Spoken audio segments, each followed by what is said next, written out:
After the company dinner, my husband's boss drove me home. What he confessed shocked me. Asterisk, the leather seat is still warm from the day's heat when I slide into Marcus's car. The scent of his cologne, something dark and expensive, mingles with the faint smell of rain on asphalt outside the restaurant. I shouldn't notice these details. I shouldn't notice how his hands look gripping the steering wheel, or the way his jaw tightens when he glances at me in the passenger seat.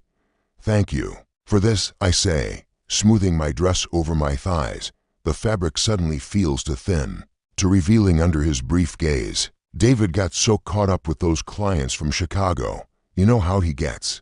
Marcus starts the engine, but doesn't pull away from the curb immediately. The silence stretches between us like a held breath.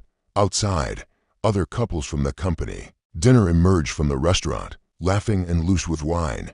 My husband is still inside, gesturing animatedly at a table full of potential investors. Elena. Marcus says my name like he's testing how it feels on his tongue. I need to ask you something. The way he says it makes my stomach flutter, not with butterflies, but with something deeper, something that feels dangerous.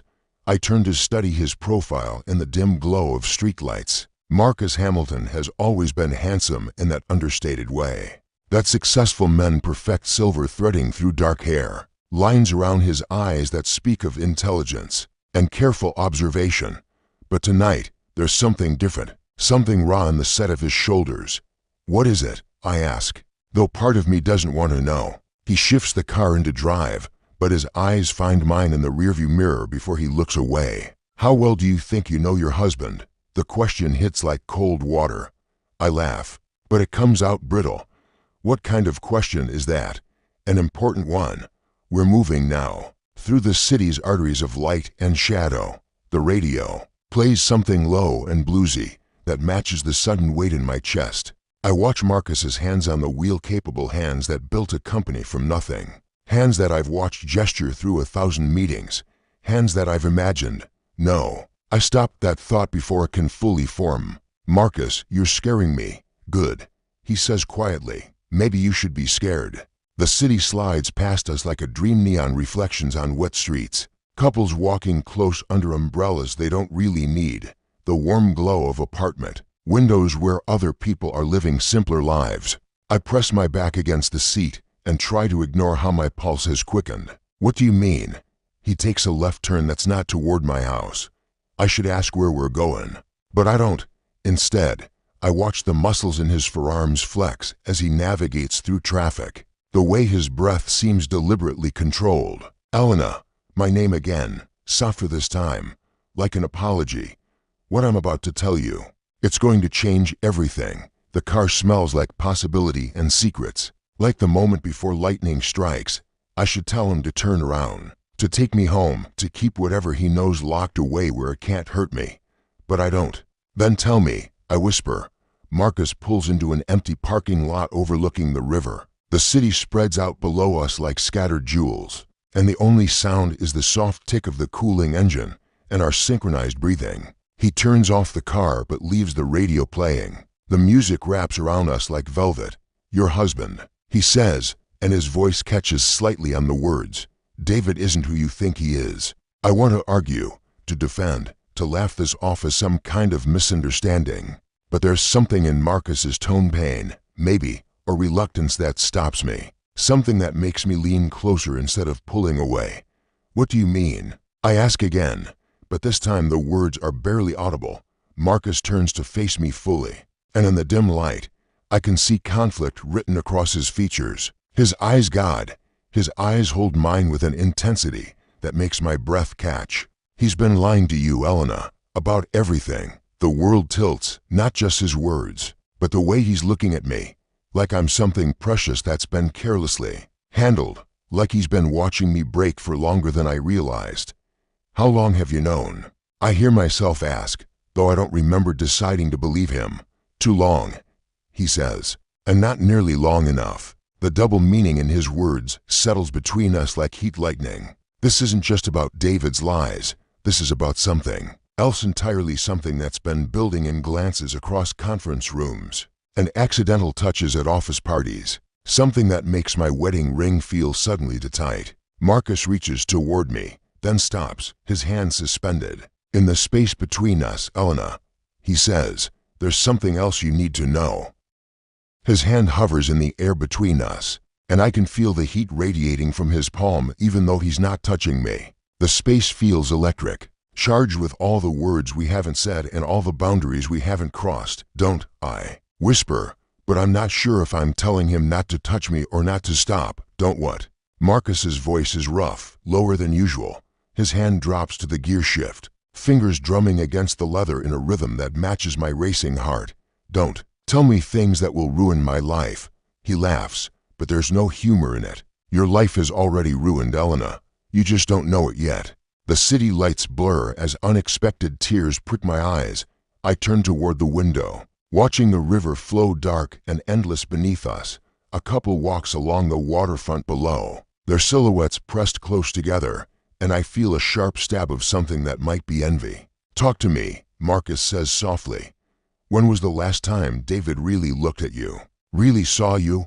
The question hits like a physical blow because I can't remember the last time my husband's eyes lingered on me the way Marcus's are doing now. Like I'm a puzzle he wants to solve, a book he wants to read slowly. He's busy. I say automatically, "The company, fuck the company." The profanity sounds shocking coming from Marcus, who's always so controlled, so professional. "When was the last time he touched you like he meant it?" My cheeks burn. "That's not. You can't ask me that. I just did. I should be offended. Should tell him to take me home immediately." Instead, I find myself thinking about David's distracted kisses goodbye, the way he pats my shoulder absently when I try to talk to him about my day, how we sleep on opposite sides of the bed like strangers sharing a hotel room. "Elena," Marcus shifts in his seat, angling his body toward mine. "Look at me." I don't want to. Looking at him feels dangerous, like standing too close to a cliff edge. But I turn anyway, and the intensity in his gaze steals my breath. "You deserve to be cherished," he says, and the words land like physical touch. "You deserve to be with someone who lights up when you walk into a room, someone who notices when you change your hair, who remembers how you take your coffee, who." He stops, abruptly, running a hand through his hair. "Someone who what?" "Someone who thinks about you at inappropriate times during board meetings," he admits, his voice barely above a whisper.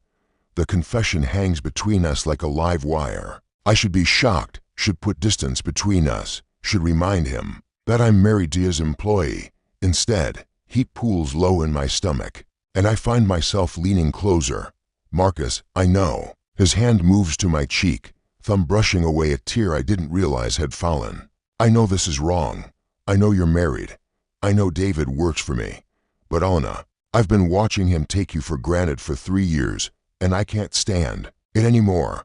His touch is gentle, reverent, nothing like David's absent-minded caresses.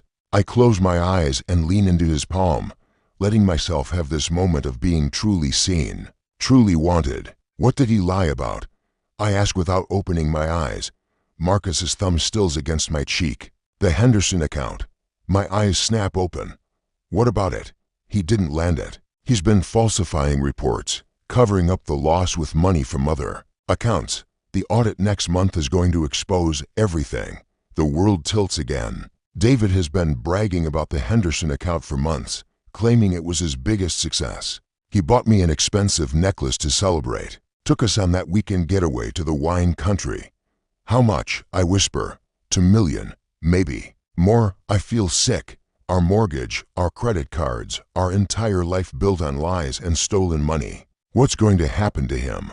Marcus's hand drops from my face, and I immediately miss the warmth. "Prison, probably. If he's lucky, just federal charges. If he's not, why are you telling me this?" He stares at me for a long moment, conflict written across his features. "Because you need to know before it all comes crashing down. Because you deserve a chance to protect yourself. And because..." He stops, shaking his head. "Because what?" "Because I'm selfish," he says finally. "Because I've been in love with you since the first day David brought you to a company picnic. And I can't watch you go down with him when you don't even know what he's done." The confession hangs in the air between us, raw and honest and terrifying. My wedding ring feels like it weighs 1,000 pounds. "Marcus," I breathe, But before I can say anything else, his phone buzzes with a text. He glances at it and swears softly, "David's looking for you. He's ready to go home." Reality crashes back in, cold and harsh. But as Marcus starts the car, his words echo in my mind. "I've been in love with you. Everything has changed, and there's no going back."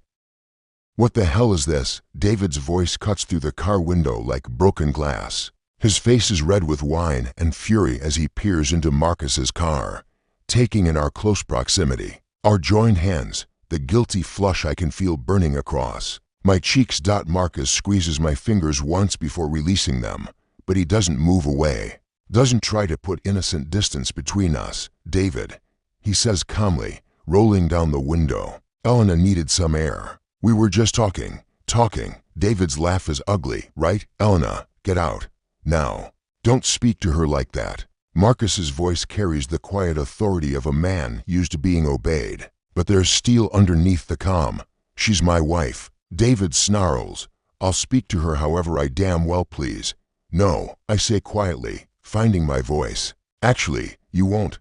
Both men turn to look at me, surprise flickering across David's features. I've never challenged him in public before, never. Contradicted him in front of his colleagues. But sitting here with Marcus's confession still warm on my lips, with the truth about David's lies burning in my chest, I feel different, stronger.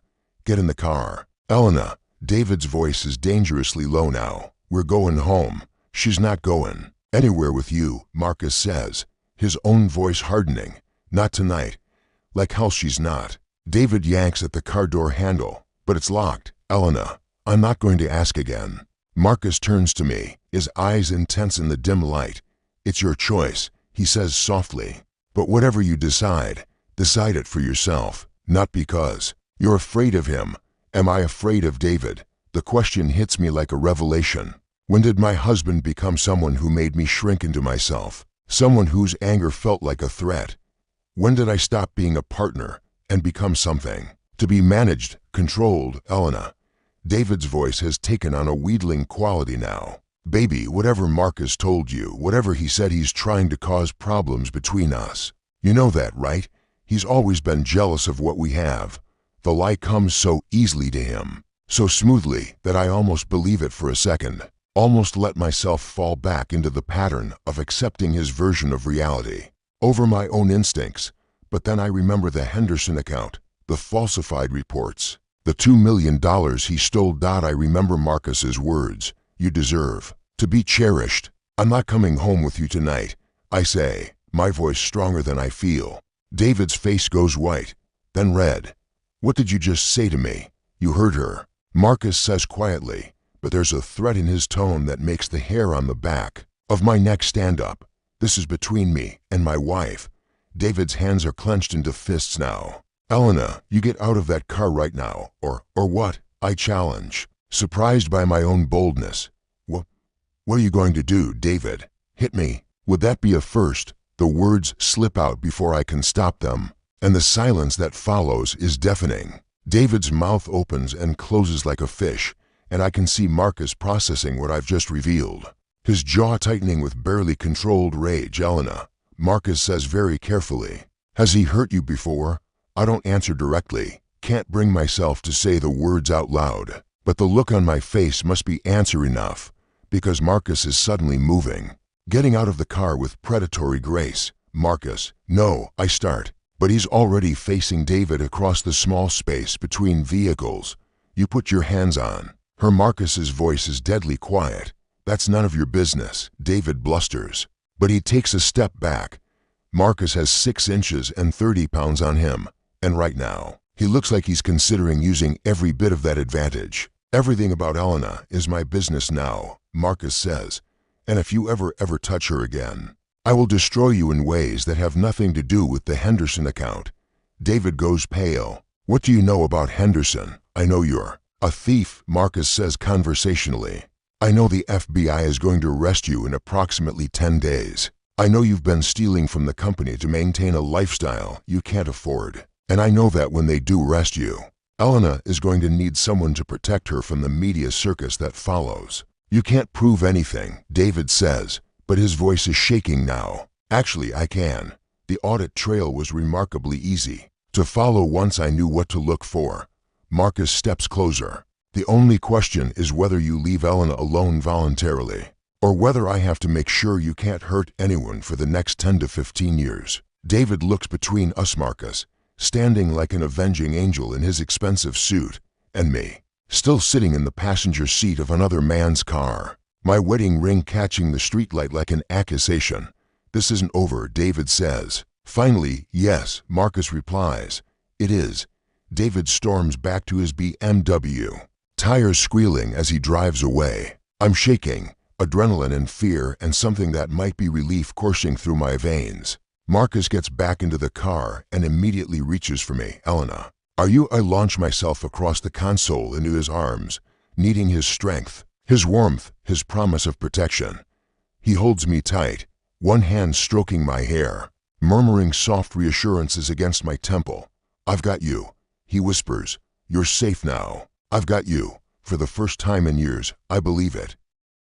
Marcus's penthouse is nothing like the house I share with David, where my home feels cluttered and anxious, filled with expensive things bought to impress people we don't really like. Marcus's space is serene. Floor-to-ceiling windows overlook the city, and everything is clean lines and warm wood. Books and art chosen for beauty rather than status. You don't have to stay in the guest room, he says quietly, setting down my overnight bag. I just thought, after everything tonight, you might want space to think. I turn from where I've been admiring a painting, something abstract and passionate. That reminds me of the way he kissed me earlier. What if I don't want space? The question hangs between us like a bridge I'm not sure I'm ready to cross. Marcus goes very still, studying my face in the soft lamplight.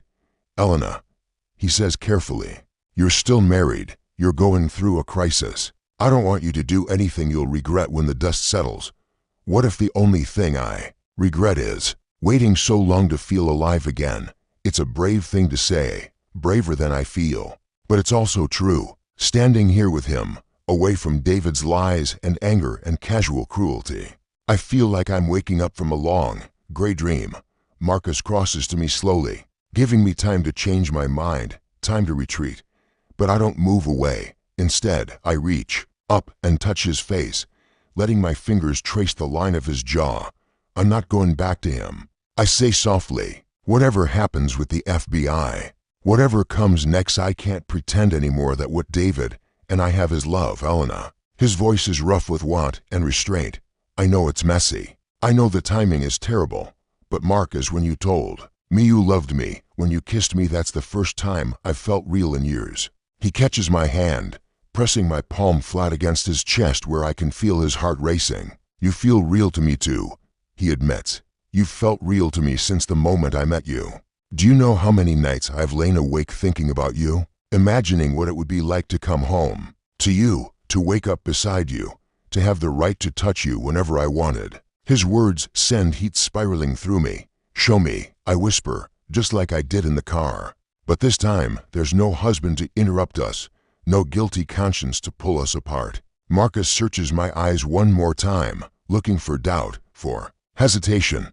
Whatever he sees there must satisfy him, because he leans down and kisses me with a thoroughness that makes my knees weak. This isn't the desperate kiss we shared in the car. This is patient, exploratory, a man taking his time with something precious. Are you sure? He murmurs against my lips, instead of answering with words. I reach up and begin unbuttoning his shirt. His breath hitches as my fingers brush against the warm skin of his chest, and suddenly his hands are in my hair, on my face, tracing the line of my throat with reverent touches. I want to worship you, he says, voice thick with desire. I want to show you what it feels like to be treasured. And he does. He undresses me slowly, pausing to kiss each new expanse of skin, revealed, murmuring soft words of appreciation that make me feel beautiful in ways I'd forgotten I could feel. When he lifts me and carries me to his bedroom, I feel precious, protected, desired. We make love with an intensity that steals my breath, not just physical, but emotional, spiritual. Marcus touches me like I'm something sacred, kisses me like he's been starving and I'm sustenance, whispers my name like a prayer.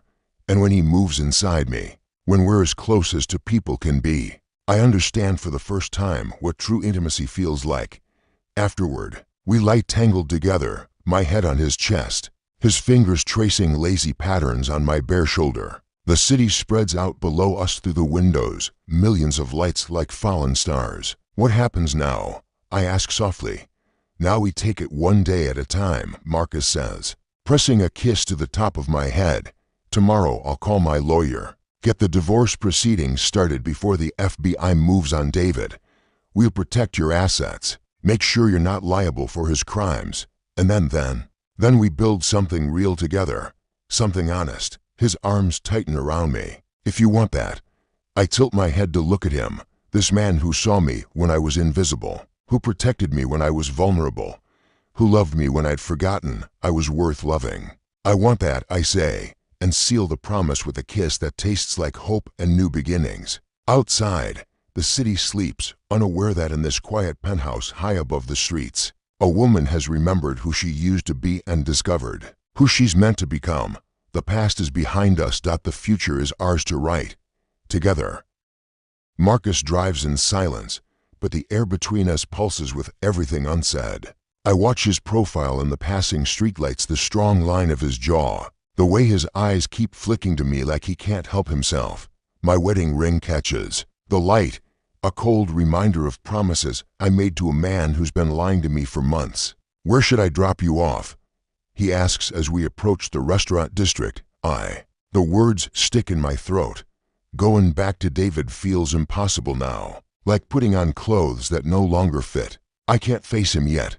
I need time to think. Marcus pulls into a quiet side street and parks beneath a broken streetlight. The darkness feels intimate, protective. Elena, about what I said, don't. I turn to face him fully, my knees brushing against the center console. Don't take it back. Something shifts in his expression, surprise giving way to something deeper, hungrier. You should go home to your husband, should I? The question comes out more challenging than I intended. Should I go home and pretend I don't know he's a thief? Should I lie in bed next to someone who's been lying to me? Should I keep pretending I don't feel this thing between us? The last words slip out before I can stop them. Hanging in the air like a confession, Marcus goes very still. What thing? His voice is barely a whisper. You know what thing? He does. I can see it in the way his breathing has changed, in the tension coiled in his shoulders. This pull that's been growing stronger every time we're in the same room. Every time our eyes meet across a crowded office party. Every time he says my name like it tastes like something sweet. Elena. He reaches for me, then stops, his hand suspended between us again. If I touch you now, I won't be able to pretend anymore. What if I don't want you to pretend? The words are brave, braver than I feel, but they're also true. Sitting here with him, knowing my marriage is built on lies, feeling seen and wanted for the first time in years, I don't want to pretend anymore either. Marcus moves slowly, like he's giving me time to change my mind. His hand finds my face, cupping my cheek with a tenderness that makes my chest ache. You're so beautiful, he murmurs. And he doesn't even see it. Marcus. I lean into his touch, letting my eyes flutter closed. His thumb traces my cheekbone, then my jaw, each caress deliberate and reverent. Look at me, he says softly. I open my eyes to find him studying my face like he's memorizing it. The intensity of his gaze makes heat bloom low in my belly. This is dangerous territory, emotional quicks, and that could swallow us both. But I can't bring myself to care. I've wanted to touch you for so long, he confesses, his other hand coming up to frame my face. Wanted to tell you how incredible you are, how you light up every room you enter. Wanted to show you what it feels like to be worshipped instead of ignored. His words undo me. Before I can think, before I can remember all the reasons this is wrong, I'm leaning forward, closing the distance between us. Show me, I whisper against his lips. The kiss is gentle at first, tentative, questioning, but when I sigh against his mouth, something breaks loose in both of us. He kisses me deeper, hands tangling in my hair, and I taste mint and wine and possibility. This isn't the absent kisses David gives me, this is consuming, desperate, real. When we break apart, both breathing hard, Marcus rests his forehead against mine. Elena, we need to talk about what happens now, I know. But I don't move away from him. Can't make myself put distance between us when every nerve ending is singing from his touch. David will be in federal custody within 2 weeks, he says. Quietly, the FBI is already building their case. When that happens, the media will swarm. Your life is going to become a circus. The reality of it hits me like cold water. What am I going to do? You're going to let me help you, he says firmly. You're going to let me take care of you through this. Marcus, I can't ask you to. You're not asking. I'm offering. His hands slide down to capture mine. Elena, I meant what I said. I love you. I've loved you for 3 years, and I'm not going to let you face this alone. Love, the word hangs between us, bigger than the lies David told, bigger than the federal charges coming, bigger than my guilt over sitting in another man's car wanting things I have no right to want. I don't know what love feels like anymore, I admit. Marcus lifts our joined hands to his lips, pressing a soft kiss to my knuckles. Then let me remind you, before I can respond. Headlights sweep across the car. David's BMW pulls up behind us, and my husband's face appears at the passenger window, confused and increasingly angry. The fairy tale ends, reality begins.